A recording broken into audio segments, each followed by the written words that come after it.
চলে এসেছি আমি কিচেন ডাক্তার ছায়াদি। আজকের রেসিপি আফগানি ডিমের কোরমা। দেখুন, আফগান থেকে ডিম নিয়ে এসেছি, দেখেছেন?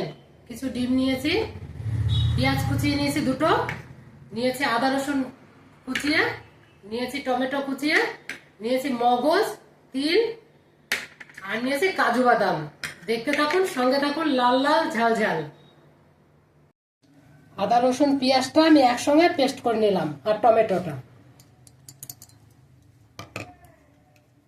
আর কিছু পেঁয়াজ রেখে দিয়েছি, সেটা তেলে দেবো, তেলে ভেজে নেব। আর মগজ, কাজু বাদাম আর সাদা তিলটা আলাদা করে পেস্ট করব। এদিকে আমি কড়াইতে ডিমটা সিদ্ধ চাপিয়ে দিয়েছি। দেখুন, সিদ্ধ করা ডিমগুলো আমি ছুলে এইভাবে কুচিয়ে নিয়েছি, যেন তেল মশলা ঢোকে।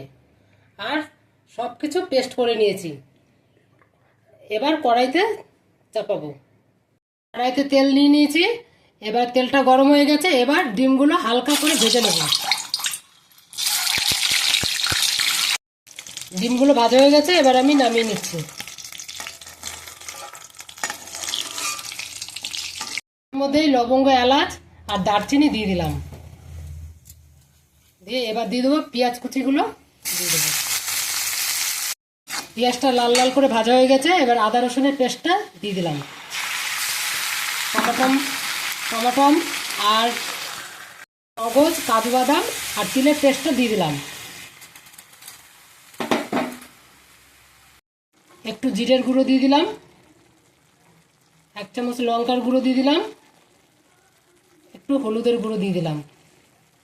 এবার পরিমাণ মতন লবণ আর একটু চিনি দিয়ে দিলাম। দিয়ে এবার ফেটিয়ে রাখা দইটা দিয়ে দেবো।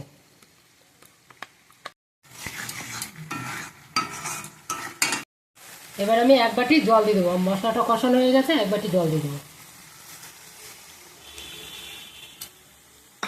জলটা ফুটে গেছে, এবার আফগান থেকে আনা ডিমগুলো ছেড়ে দিলাম একটা একটা করে।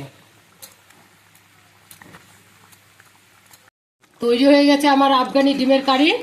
এইভাবে তৈরি করে খাবেন, দেখবেন খুব ভালো লাগবে, সুস্বাদু লাগবে, মুখে লেগে থাকবে।